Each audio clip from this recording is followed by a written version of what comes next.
Well, hello, everyone, and welcome to the 12/12 broadcast of Mother Mary Messages with Samara. As many of you may know, today is also the celebration of the Virgin of Guadalupe, a very beautiful story that took place in Mexico not quite 500 years ago. I looked up, it was supposed to be in 1531 when a man named Juan Diego, who was in other ways ordinary, had a vision of Mother Mary and instructions from Mother Mary about some things that she asked him to do. And as usual, it was met with sort of, this attitude of the priest who said, oh, why would Mother Mary come to you? You're just an ordinary person. I'm a priest. I should, if anybody's going to see Mother Mary, it's going to be me. And at any rate, long story short, Juan Diego found these beautiful roses in December in Mexico and was decided to bring them to the priest. And then when he opened his tilde, his robe, to show the priest the roses and they fell to the ground, there inside the cloak was an image of Mother Mary. So Mother Mary's been appearing for a very long time all over the world to many, many people, ordinary and extraordinary in every way. As many of you know, Mother Mary came into my life quite a long time ago in 1997 and has been with me ever since, and I couldn't be happier. And so for much of this time, what I like to do is just let you know that I'm a very ordinary person, like Juan Diego, and yet I've had an extraordinary, luminous life with Mother Mary since 1997. And so she loves to share her messages of hope and of teachings about love and about how to live a life that helps us to feel more empowered, more worthy, and certainly happier. And so in just a moment, I'll be bringing her in to give you the message for this last broadcast of 2020 on this very special day. So just take a moment and see if you can kind of move into your heart space and hear the words of Mother Mary offering to you her wisdom about how to move into 2021, hopefully in ways that are even more joyous and empowering. And most of all, how to love ourselves and each other in ways that are uplifting. So without further ado, I'll just take a moment and bring her to you.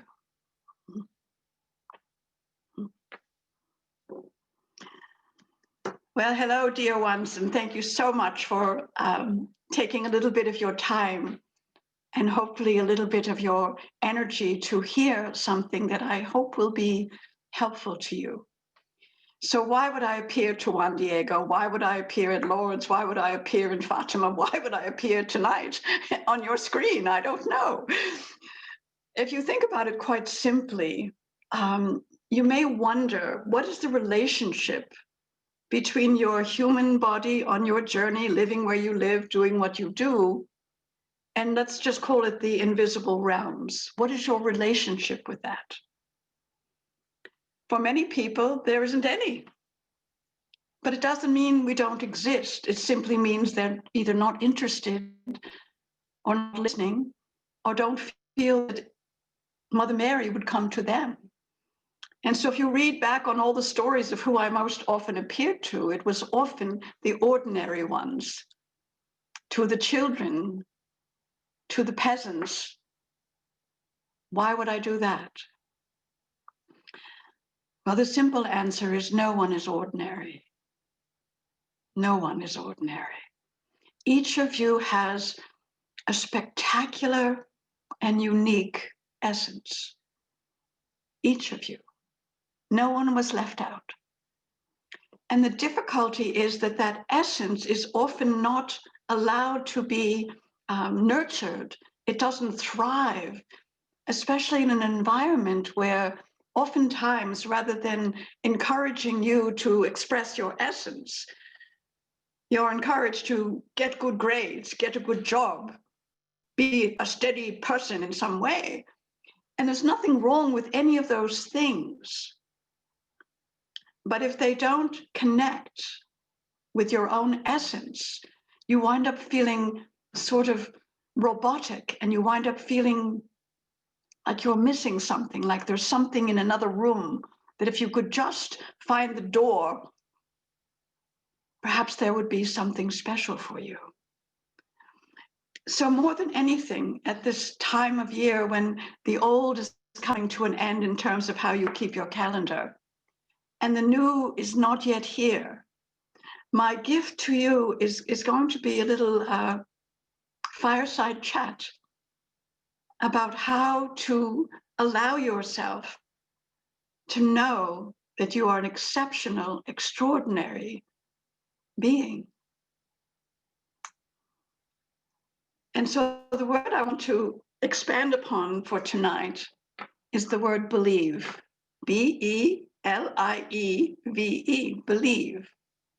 Because, well, some of you know this man, Wayne Dyer, who was quite a prolific author and speaker for a long time. And one of the books that he wrote that was a little confusing at first for people was, "You'll see it when you believe it. You'll see it when you believe it." And at the time that he wrote it, which was, I think, back in, I don't know, 1989, people said, well, no, it should be, "I'll believe it when I see it. That's the logical way. I'll believe it when I see it."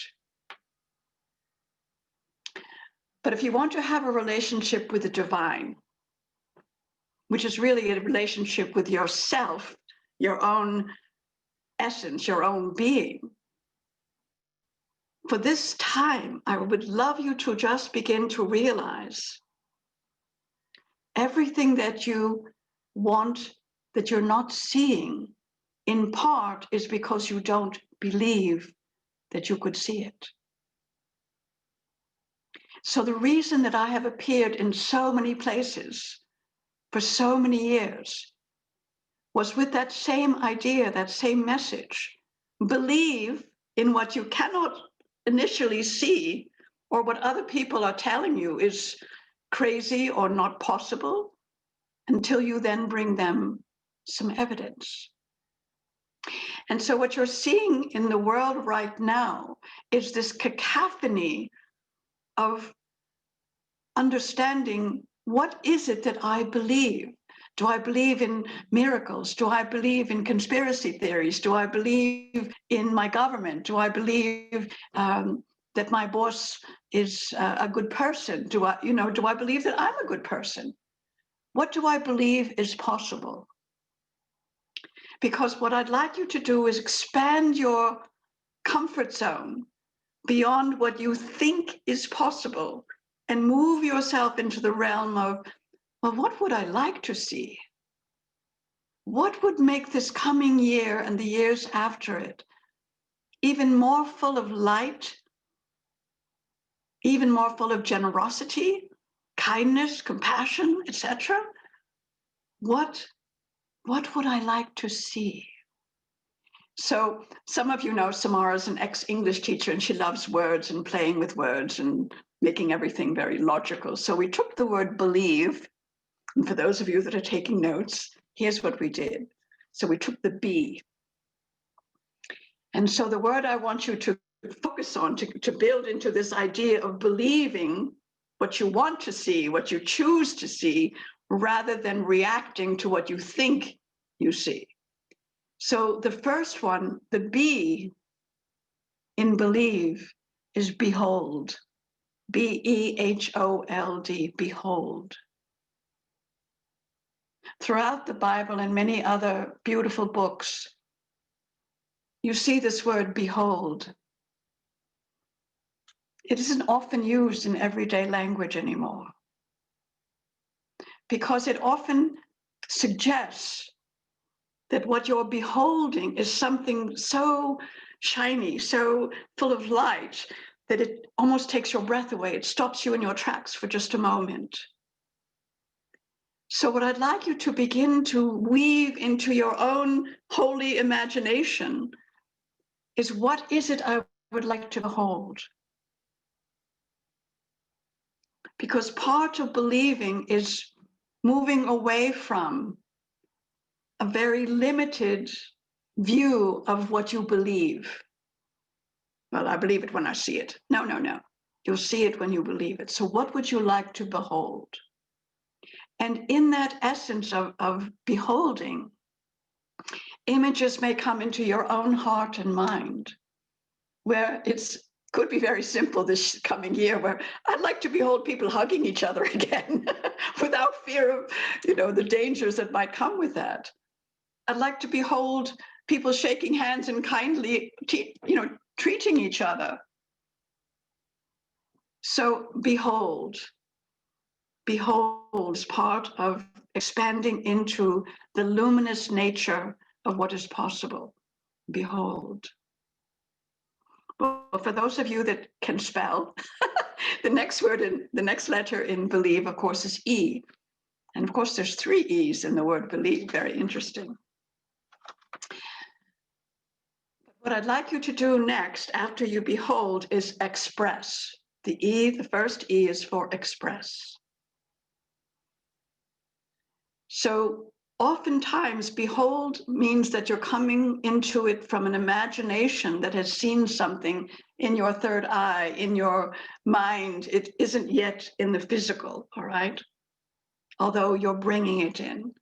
But express is about, well, how would I relate to that?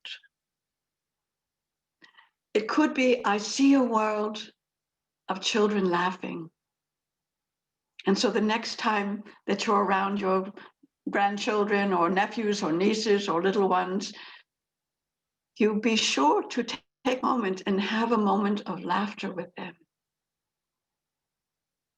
Perhaps you're inspired to write. Perhaps something has come to you and you think, this is a fabulous idea. I'm going to send it off to whoever you think would be inspired by what you want to say or what you want to create.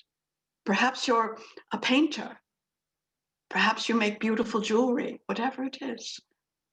But if you are taking this idea of behold and believe into express, what you're doing is moving it from the dimensional causal plane, like 5D and beyond, into 3D.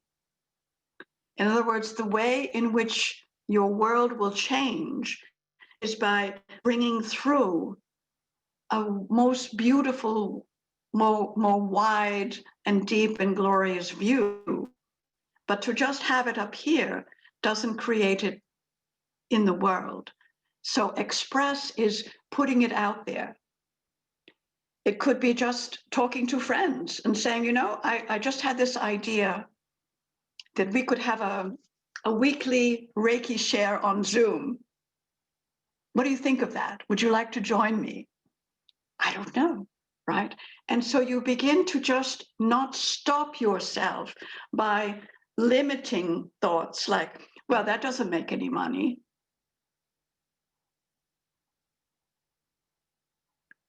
You have to decide, am I going for my light, my essence to be expressed, which ultimately will be financially favorable? Or am I going to sell myself short and say, well, I don't want to do that because I don't see yet the millionaire aura that could come with that. And so you stop yourself. But if you look back at all of the great creators in your physical world, they didn't do it for the money. They did it because they were inspired and they acted upon that. So give it a try, express. So now we come to L. Most people will say, oh, it's love, it's love, it's love. Well, what I want to say to you is that, again, like so many things in your world, love has become commerce. I love hamburgers, I love my designer jeans, I love this, I love that. So what I'm going to use instead for L is live. Live what you behold. Live what you express. Yes, live love, but live it. And so if you're feeling like dancing, dance. If you're feeling like calling a friend, call a friend. Don't hold yourself back saying, well, they're probably busy. These days, almost no one's very busy. So don't hold yourself back, live it. Because the way to create this next possibility in the world isn't to leave it in your mind. It's to bring it in, to express it, and then to live it. Some of you heard this funny story the other day that Samara told, but I'll just tell it again for the group. So it had gotten colder here in Cornwall, and her tire pressure gauge, sounded its alarm. And so she drove over to Discount Tire, and the young gentleman came right out and ran around and put air in all the tires. And of course, she rolled her window down and she thanked him. But later in the day, she thought about it, and she thought, this young man was so kind. And, it's not the easiest job in the world to get down on your hands and knees and run around and do all that. So she went over to the supermarket and she bought 2 big boxes of the bakery cookies, right?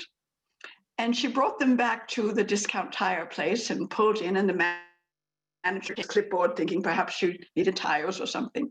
And she rolled her window down with her mask on, of course. And he said, how can I help you? And Samara said, I have cookies for you. And he got this sort of strange look on his face, like, you have cookies for me? You're a little old to be a Girl Scout leader. I don't know. And then she explained that the young man had been so sweet about how he had done it. And the manager wanted to know, well, who was it? And so Samara described him, and he said, oh, yes, that's Jesus. Of course. So anyway, she gave the cookies and off she went. And what is that? It's such a small gesture. It really is. But the manager said he was going to take them in and put them in the break room for the guys and let them know that because they had done such a kind job, that someone wanted to just bring some cookies. So it's not that it has to be some huge, large project on your part. It doesn't have to be something, extraordinary or expensive. This was $5 or $6, But in that whole transaction, what Samara was demonstrating was living the life of kindness that is part of her creation and part of how she wants the world to be. So just open yourself and open the door to how would you live it. And I know many of you are already incredibly kind and incredibly generous. But sometimes it's just for those who, you wouldn't think perhaps would even notice, but they do. They really do. So now we come to I. So we did B-E-L-I. Well, I is imagine. Many of you know the beautiful John Lennon song, Imagine. And so much of what he was envisioning was a world that wasn't segmented and divided. He didn't get to live as long as all of us might have liked. But he's still working in his way with us, helping the new ones to imagine a better world. So the imagination within you has sort of 2 sides of the coin, if you will. And that's what I want to emphasize tonight. The one side of the coin is, oh my God, imagine what might happen if this occurs. Oh my God, what's going to happen? Oh my God, it's all the negative, all the dark side of imagining. So you hear about someone or yourself, you have a symptom, whatever, and your mind just goes crazy. This is where spiritual leadership and spiritual authority in yourself has to say, wait a minute. What's true right now? What's true right now? And of course, respond to whatever is true right now. And imagine the outcome you would like to see Imagine the outcome you would like to see. Start to use your imagination as a co-creator with your divine essence and the divine essence of so many who, like yourselves, are wanting the world to be a brighter, lighter, more beautiful place. So use your imagination wisely. Notice if you start to go to the dark side, and say, wait a minute. I will deal with whatever is here, but I'm going to imagine a powerful, positive result.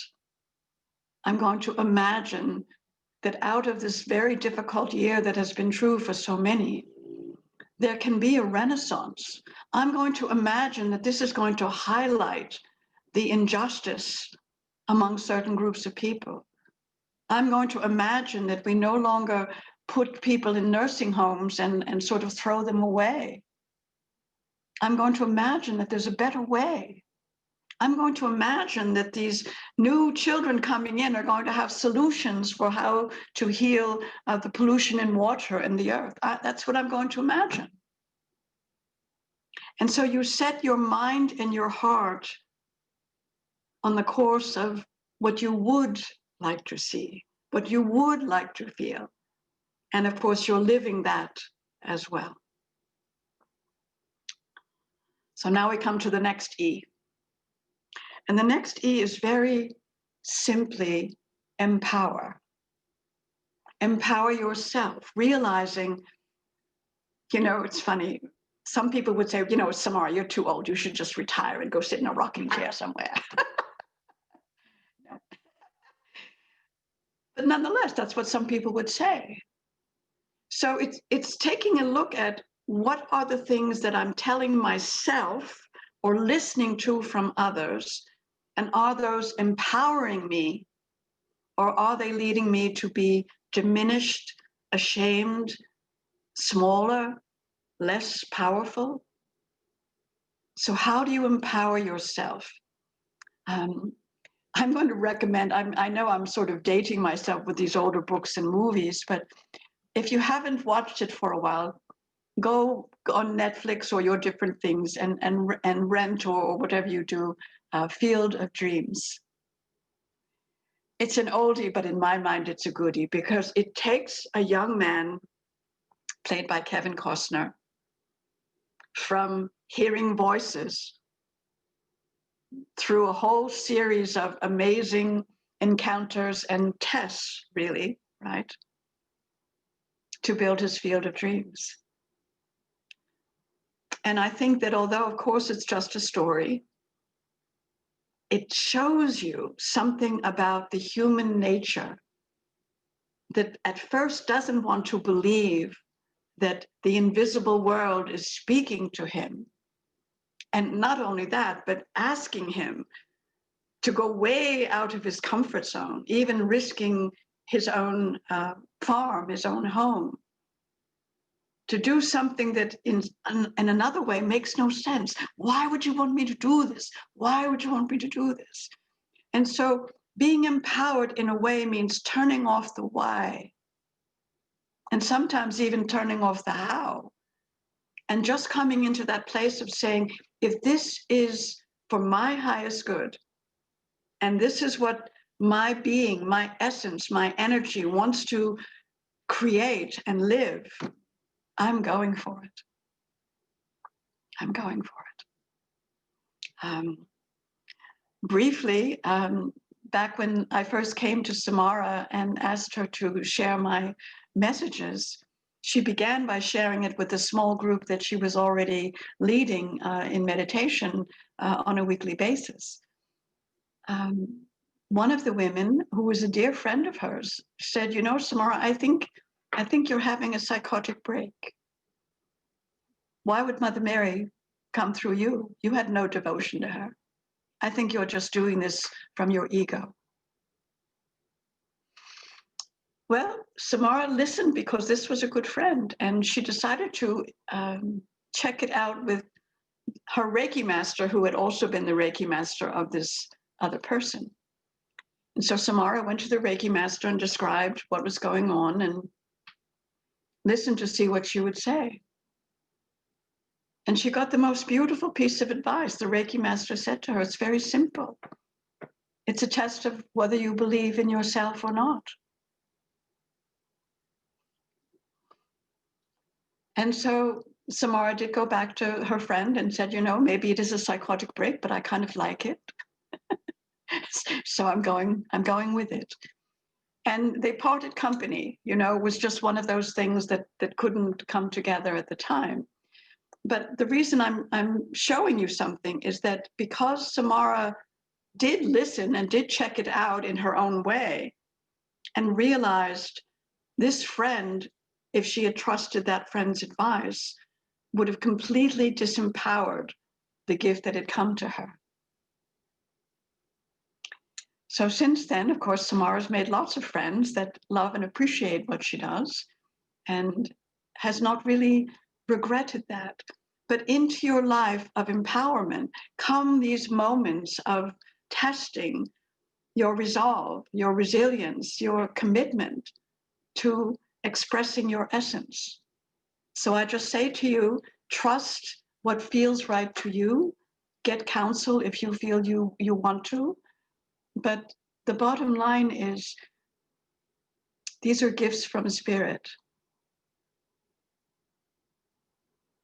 And they usually lead to more gifts in the world, even if in the meantime, it means losing something here or there. So now we come to V, and you might think, oh, that's for victory. I'm going to say something funny. I'm going to say it's really value. Value. Everything in your world right now has a certain value. Often it's connected to a monetary exchange of some kind. But what I want to emphasize in your new creation is, in the world that you want to be living in, what is valued and what do you value? Because part of what has happened that has caused so much of the distress right now is that what has been put above everything is money, above clean air, above clean water, above health of the people, above everything. And of course, if you don't have money to eat, it's a very important commodity. But in the new creation, in your new world, there can be a balance of value. How do we co-create so there can be jobs, there can be economic sustainability for people? What does that look like? And so begin again to use your imagination to envision what is it that could really make a world that thrives. And as you find evidence, because there's quite a bit of evidence of good things happening also, begin to breathe that in and build that into your own sense of the evidence is there. There can be value and economic well-being for people. And so now we come to the last E in believe. And this one takes a big breath. Evolve. Evolve. Humanity has an opportunity to evolve beyond where they have been. And so it's important to take a look at history, but not let it define you or confine you, but rather to learn from it and say, okay, what can we do now? How can we operate now? Knowing, yes, that's what happened before, but how can we use our technology? How can we use our imagination? How can we use our co-creative potential to build a world that we could call paradise? And it's in all of you. It's in all of you and all of humanity. There's an intelligence evolving, not without fits and starts, not without some resistance on the part of those who would prefer not to evolve. But the evolution is here and it will occur. And so I just invite you for the rest of this year and into next year, believe in what you want to see. Act on it. Empower it. Live it. Love it. It is your life on this planet. So don't be afraid. Don't hold back. Don't let fear knock you into the corner.